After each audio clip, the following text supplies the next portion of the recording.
the thing about this short story form is it's short, right? You need to do a lot with every sentence. So I was really focused on that, which I think freed me from thinking, oh, could this be in a book? And how would it become a book? Because I think if I went that too far ahead, I would have gotten nervous or just lost that imagination possibility. Sylvia and me. Sylvia and Sylvia me. and me. Sylvia and Sylvia. me. Sylvia and me. Sylvia and me. Sylvia and me. Hi, I'm Sylvia Beckerman, host of the podcast series Sylvia and Me, conversations with extraordinary, inspiring women.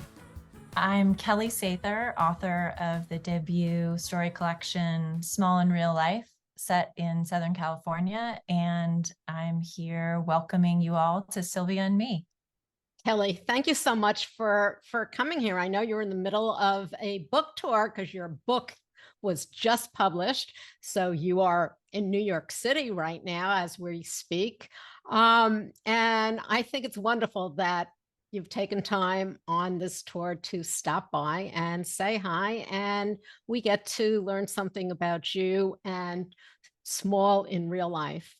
As you said, it's it's set in Southern California, where people go to find their dream, whether it be acting or they're looking to pop out, acting, writing, making money, agent, you name it. That's those are the tales that we hear about Southern California, Hollywood, and so on. And Small in Real Life, it's a collection of 9 different stories, but Yes. they all have sort of the same theme, the chaos that life, especially when you're looking for something where you don't really know what you're looking for, or you're looking for that rainbow at the end of the light at the end of the rainbow.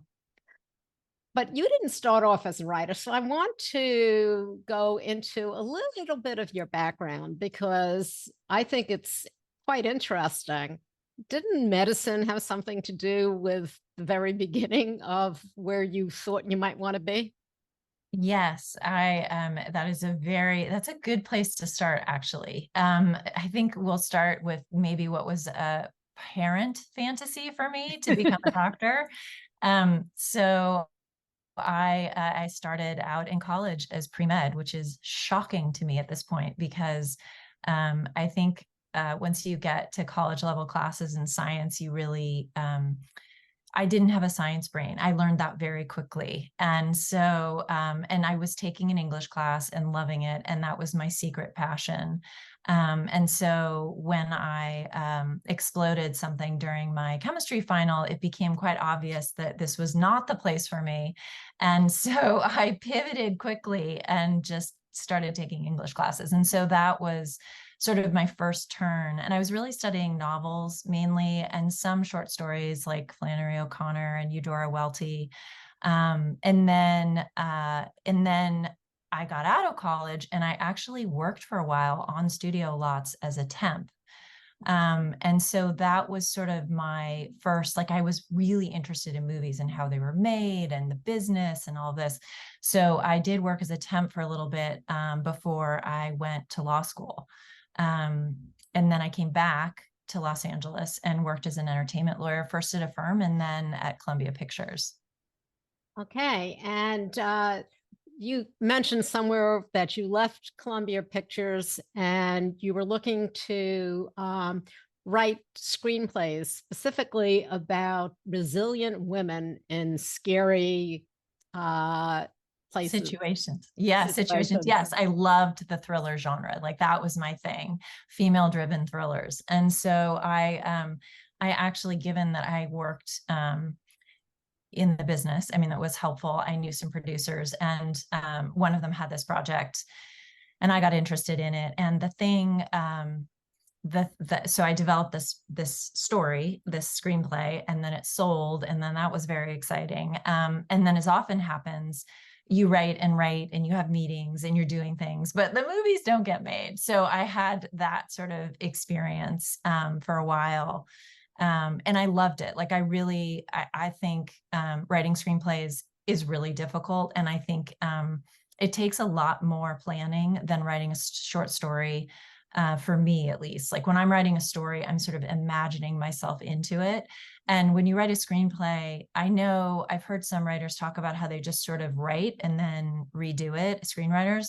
But often you'll hear about a beat sheet or, the act breaks. And so there's a little bit more organization to it, I think, at least, when you'll see about screenwriting classes and that sort of thing. And I do think that probably helped me as a story writer. But then I reached this point where I had actually always wanted to write fiction. And so I have 3 children. And when my youngest son kind of made that kindergarten move and I had a little, like that inch more time, I went back to school, because I couldn't figure out how to find my writing community and really do it without like someone giving me a like deadline and, handing me reading lists and things like that. And so, I went to Bennington and it was fantastic. And that's where I really started writing stories. Okay, so we have 9 stories in Small in Real Life. What was the inspiration for writing these stories and keeping them all in Southern California? Let's start there. Why Southern? I know you have experience and experience in the industry. Was that what kept you keeping the geography and the people in the stories in that specific area? So it's a question that I looked back on after I had written these stories. When I was writing, I was not thinking of a book. I was thinking of getting this particular story and finding all of its dynamics. The thing about this short story form is it's short, right? You need to do a lot with every sentence. So I was really focused on that, which I think freed me from thinking, oh, could this be in a book? And how would it become a book? Because I think if I went that too far ahead, I would have gotten nervous or just lost that imagination possibility. And so Los Angeles ended up becoming this imaginative space for me that as I wrote, I generally start with like a situation or, maybe because of my screenwriting past, kind of a conflict between 2 people and then writing into that and then seeing where it goes. And so those places kept coming back to Los Angeles or Southern California kind of operated as this, like, as you said, this desire to pop or that sort of need for a sense that fame is going to create some sense of belonging. And then, the reality is how that plays out, isolates the characters more so than bringing them together. And then the sense of humor too, because some of the intensity, it's funny. It's funny to describe Southern California as intense because you would think, wow, the beach and, the palm trees and all these things. It used to be known as the place where New Yorkers couldn't handle the pace. And so they went to Southern California. Okay. And I think they still believe that. I think Right. that's true. So I will admit right now that I am soft, right? Like I'm staying in New York right now and I love it, but I don't walk fast enough. Like I don't have the walk and the talk on. But I love New York. And I think the aspect of Southern California that I'm talking about a little bit more is there's sort of an underlying layer of competition, at least there can be, and sense of like, am I good enough, and uncertainty. And so that's really the type of sort of the aspects that I was looking at in these stories. And that's what you have. And it can really be exaggerated by being, by associating it with Southern California. But you can take these stories any place. With people always thinking there's, something greener, grass is greener on the other side and all these other, sayings we have, and not feeling comfortable within themselves or feeling like, oh, this person, they won't miss this or they won't miss that. So let's get into some of the stories. What you have, the first one you start off with is, recovering a paparazzi guy who's in rehab. He's an alcoholic and he's in Malibu. Why did you pick what was your reasoning behind this particular character? So this is actually in New York. This inspiration happened in New York. It was my daughter's birthday, and we were in New York, and we came out of dinner, and we were walking around, and we passed the street, kind of nondescript, but there was a gold door, and there was a crowd of paparazzi gathered around it. And so there was a hotel that we were passing, and we asked the doorman, and they said, oh, and this was when Meghan Markle was pregnant, and they said, oh, Meghan Markle and Serena Williams are having dinner, and they're waiting for them to come out. And so my daughter and I thought, well, I guess we'll wait too. And so we stood there waiting, and I got a chance to watch them for a really long time, all men, and they wore the same kind of faded jeans and black, tops. And I just watched them, and I was like, wow, it's so fascinating. And also was so tiring. Just, they would like think someone was coming, and they'd raise their cameras up. And so I think that is part of what that sort of experience like caught in my mind. And then I was somewhere else where I was getting a blood test, and there was a group of people. And so it was sort of unusual. And they were talking to each other, and I realized there was someone supervising them, even though they were adults. And then I realized from their conversation that they were in a nearby rehab facility. And so and I guess they were there to get a blood test. And so they were talking about different rehabs that they had gone to. And it was this funny thing where they were sort of competing, and they were also sort of trying to befriend each other. And I was just fascinated, eavesdropping.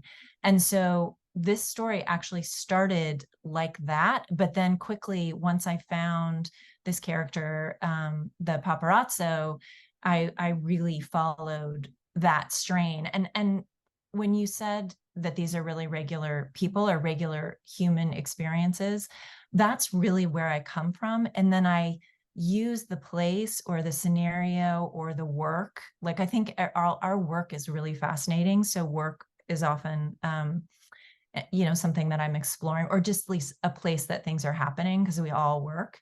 And so that kind of like makes the stories like a little more, it just gives them an energy and that sort of page turning feeling. And also it's a place that there's a lot of dark humor, and I love to write that. Well, actually, the first story in there is about the Spaniard and the teenage girl who, as most people would have a vision of Beverly Hills and Bel Air, of money, money, money, which you have in a lot of other very wealthy places in the US. And a child who just assumes that whatever they want, they should get, parents who really don't do that. Yet you have a character who comes across her mother doing something she probably shouldn't have been doing, and tries to blackmail her mother into getting a car. Why that again, your stories do not end with what happens. You leave the reader to make up their own mind, to judge and fill in exactly what may or may not happen, or may or may not have happened. So this young girl who's trying to blackmail her mom because she saw her mom with another guy, not her father, in the house. Really smart. Why that one? I mean, what were you looking for as far as that story goes? Well, I was really interested in following teenage hubris, and I have been interested in for a long time, ever since I read Henry James' What Maisie Knew, which is about this young girl sort of watching the relationships between her parents, who are divorcing at a time when most adults don't divorce, and trying to kind of understand who these new friends are that come onto the scene. And so that has always been in my mind. Like, I think it's really interesting for to look to sort of get that view of what's going on in the adult world from a teenager who thinks they're in the adult world and wants to play and push those buttons, but actually gets in over her head. And then you can also feel the way that her parents have sort of are kind of preoccupied with themselves. And so their gaps in being present for their kids. So that's sort of like the area that I ended up exploring. But I really it started with the character and her her determination, which really just comes from high school, right? Because Yep. when you're in high school, you're just really trying to survive and um, have this notion of fun, and that sometimes comes from what you think your peers are doing, and maybe they're doing it, maybe they're not. So there's just like a lot of blind corners there that I like to look into. And that part you said about how the stories end, I really feel like, especially with a story, it's like it's kind of a reverberation. It's like you see these things happen, and then you feel them like wave through your own life, and then wave through or really wave through the characters' lives, and then they kind of wave through your life. And that wave continues. And so in that sense, there isn't a sort of resolution in a way that a novel might resolve. Just because we spent so long together, novels tend to resolve.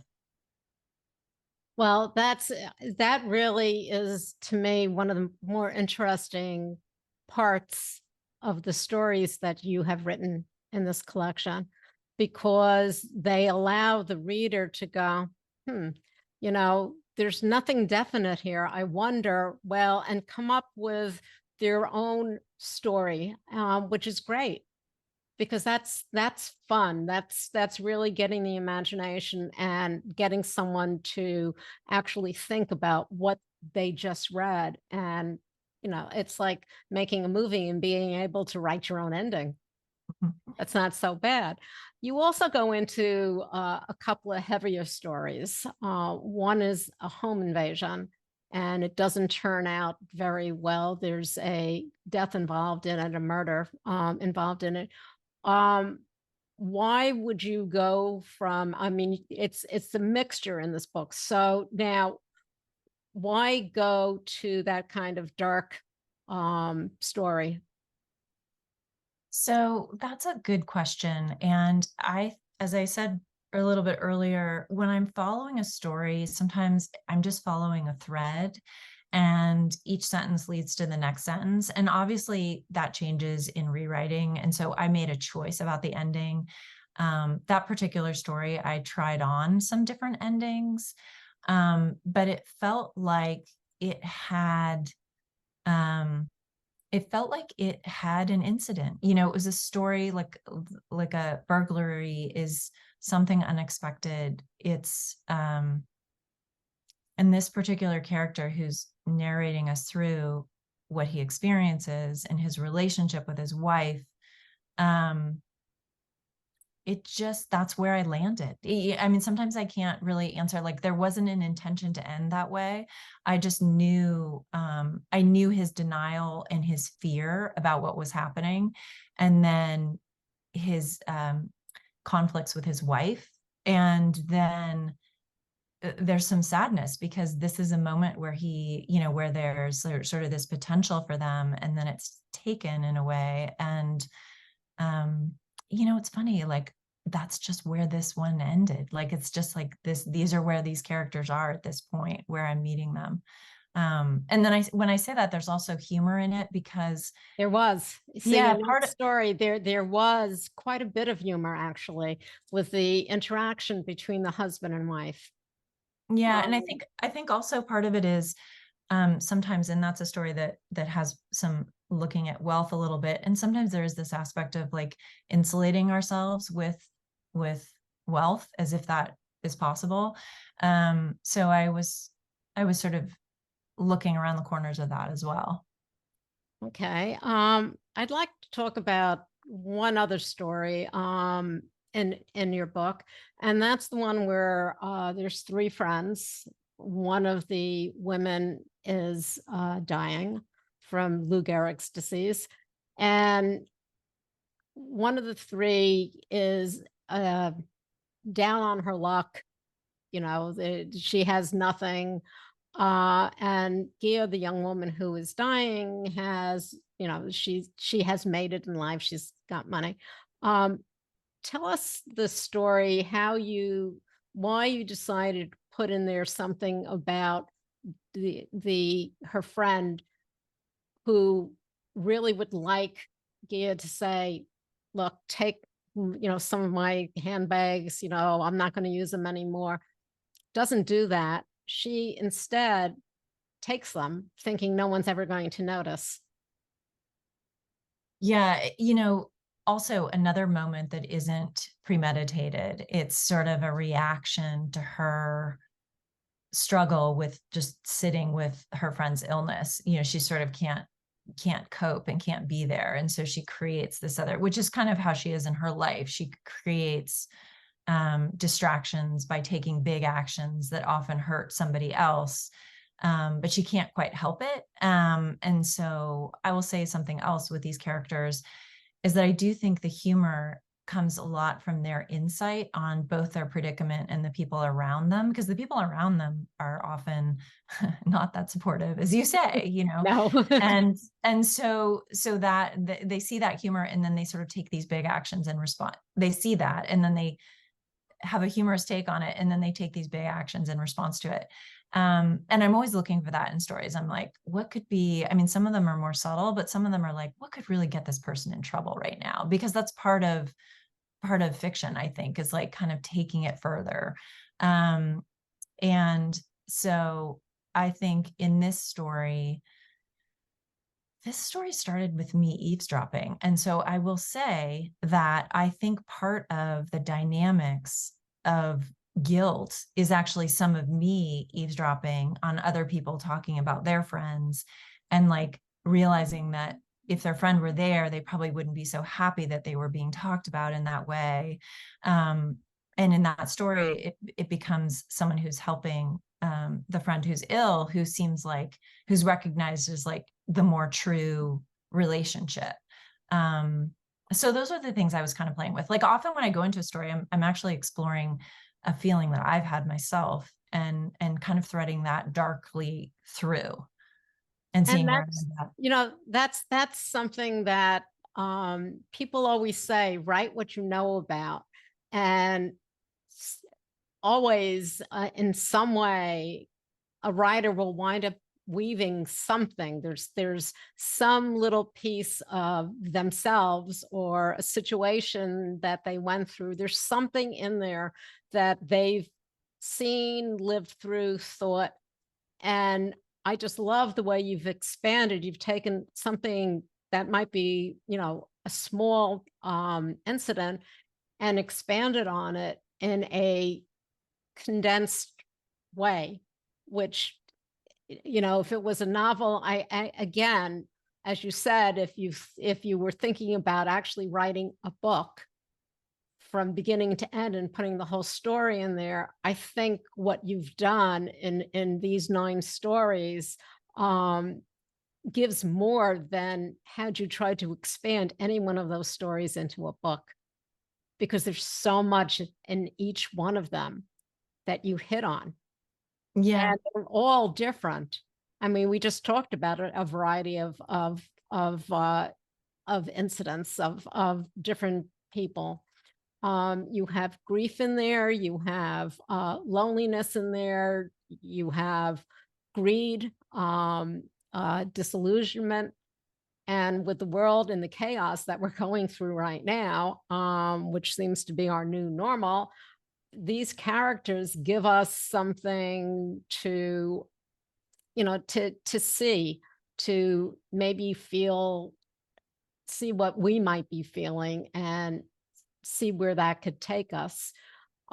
Is there a story that you haven't written that you'd like to really get your hands on and start? Is there something else that you would like to do next? Well, I've been in this process of finishing all the work that went into the book over this last year or so. But I did start a new project, and I surprised myself with starting a novel, which I thought I would never do. But I suddenly really wanted sort of this wide open space, and I'm going about it in a similar way that I do with stories, in that I have the sense of it. Like it's a very unusual feeling, because I can feel its like contours, and I have a sense of these characters, but then sort of new characters end up coming onto the page. And I've written like, I don't know, 60 pages of a very rough draft. And so while I'm on book tour, it's really nice knowing that when I get back to Northern California, I have that waiting for me. That's fantastic. So this is your first book tour. Yes. What has surprised you about it? Well, it's not that I didn't think it was going to be fun, but it's been a lot of fun. Like it has been, my friends and other writers who have come out to the events, it's just really, it feels really good, to feel that support. And then the other aspect is, in talking about the book, I've actually understood more about it. And I really don't think I could have known that without conversations like we're having. For example, one thing I realized, someone was asking about revision, and I realized, I started this practice of going between stories. So in other words, if I was working on a story and it kind of reached a hard spot in the rewrite, I would set it aside, and then I would turn to a different story. I would sort of change it up, and maybe I'd work on 2 or 3 a day when I was in that process. And I realized that even though I wasn't working on a linked collection, in some way, that sort of spatially moving that way through the stories kind of did link them in a way. Like it sort of brought some continuity to them. So that's just one example. As a writer, this all sounds very nerdy, but it's kind of exciting when you've been sitting by yourself and just working away, and then you get to talk about what you've been doing. It's kind of That's fantastic. And the thing you just said about continuity, there definitely is. I mean, the book just flows from story to story, and there is continuity throughout the whole book. So that's great. That's fantastic. And as I said, you're in New York right now. Where's your next stop? So tomorrow I'm going to Brooklyn at Books Are Magic, which is a fantastic bookstore. And then next week I will be in Seattle on Thursday, the 2nd. So at Third Place Books. Well, as you know, we're taping this, and so you will have already gone there. But I think it's fantastic, because this book, by the time we do drop this episode, you'll be up there on the charts. It's a book that I think so many people can really relate to. They are different stories, but to be repetitive, there's continuity to them. And I think that there's so much that people can go, oh, I understand that. That's great. Kelly, can you tell me, where can people find out more about you? So my site is kellysather.com, and I'm on Instagram at KL_Sather. Okay. And the book, as I said before, Small in Real Life, is available wherever you get your books, and in independent bookstores as you're doing your book tour. Kelly, I want you to come back when you do your novel. I would love to. This will be my inspiration. I'll say, like, I have to write it so I can come back. Yeah. This is great. Thank you so much for taking time out on your book tour. And have a great time. Keep enjoying. Thank you so much, Sylvia. You can find us on all of your popular podcast platforms. And of course, our website, sylviame.com. Stay safe, stay healthy, and stay tuned.